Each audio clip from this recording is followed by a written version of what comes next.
Hello दोस्तों, मैंने लुप्पी company का 5 HP समरसेबल मोटर का जो वीडियो पार्ट 1 बनाया था, उसमें मैंने ये बताया था कि मोटर अगर जल गया है तो कैसे चेक करें और कैसे खोलें और वायर को कैसे बाहर निकालें। तो चलिए अब इस वीडियो में न्यू बाइंडिंग के लिए तार को इस तरह से लपेटकर मैंने एक कॉइल डाल दिया है। 2 कॉइल का एक पिच होता है जो 1 से 10 और 1 से 12 पे डलाता है। ये मोटर 24 स्लॉट का यानी 24 घात का है जो 1 से 10 और 1 से 12 पे डलाता है। तो इस तरह से 1 2 3 4 5 6 7 8 यानी 8 स्लॉट छोड़कर 1 से 10 पे डालना है। उसके बाद ऊपर एक कॉइल डलाएगा जो 1 से 12 पे डलाएगा। तो इस तरह से डालने के बाद स्टिक लॉक डाल देना है ताकि तार स्लॉट से बाहर ना निकल पाए। दोस्तों यहाँ पे ध्यान रखना है कि अगर मोटर हमारा V4 है तो स्टिक भी V4 का ही लगेगा। अगर आप मोटा डालिएगा तो इसमें टाइटली जाएगा और तार छिल जाने का डर है। अगर तार छिल जाता है तो पक्का लाइन आने लगेगा, इससे बाइंडिंग करने का कोई मतलब नहीं रह जाएगा, तार पंचर हो जाएगा और लाइन आने लगेगा। तो चलिए यहाँ पे हमारे पास जो ये मोटर है ये V4 का है यानी 4 इंची का है। तो यहाँ पे 4 इंची में जो स्टिक लगता है वही स्टिक डाल रहे हैं। स्लॉट में तार डालने से पहले PVC पेपर को इस तरह से डाल लेंगे ताकि तार जो डाल रहे हैं ये स्लॉट में घिसकर छिले नहीं, ना ही स्लॉट में वायर है जो एक दूसरे पे ओवरलैप हो। अच्छे से कॉइल स्लॉट में सेट हो जाने के बाद दोनों तरफ जो वायर बचता है उसे अच्छी तरह से गोल कर लेना है ताकि दूसरा पिच का कॉइल स्लॉट में डालने में आसानी हो। अगर इस वायर को सही से नहीं सरियाएंगे तो जो आगे कॉइल डालेंगे उसको स्लॉट में जाने में दिक्कत होगा, क्योंकि ये जो वायर है टेढ़ा होके उसे रोक लेगा।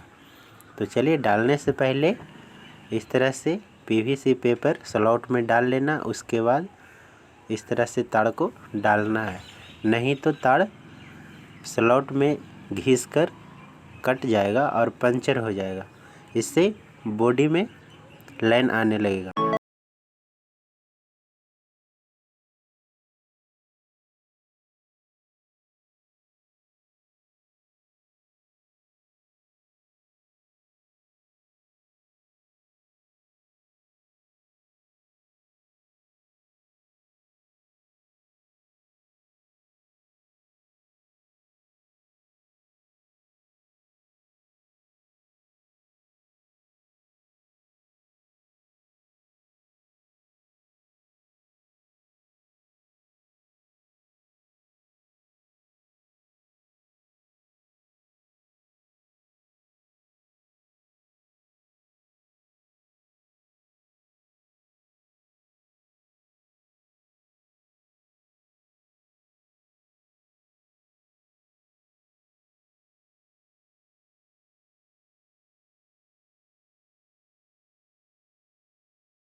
दो कॉइल का 6 पिच पूरा डल जाने के बाद अब इसे अच्छी तरह से बैठाएंगे तार को, ताकि बॉडी में टच ना हो। साथ ही राउटर अच्छे से अंदर जाए, राउटर जाने में कोई परेशानी ना हो।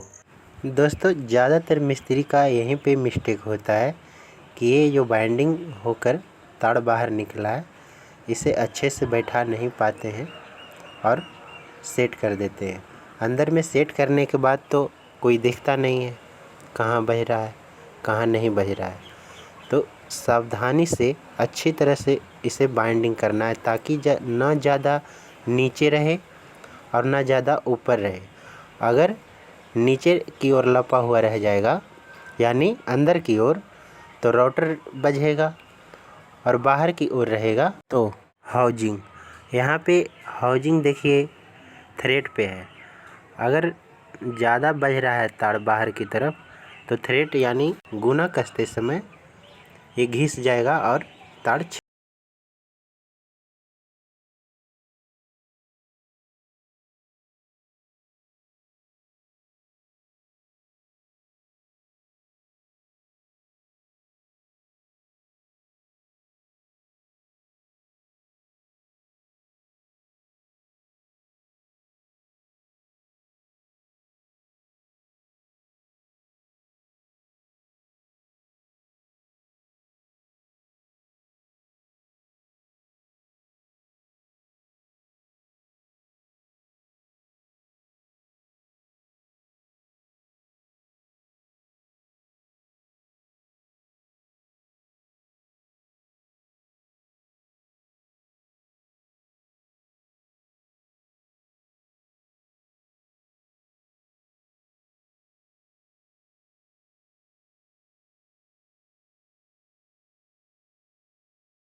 दोस्तों, अब जो आमने सामने पिच डालें उसको आपस में सीरीज कर देते हैं।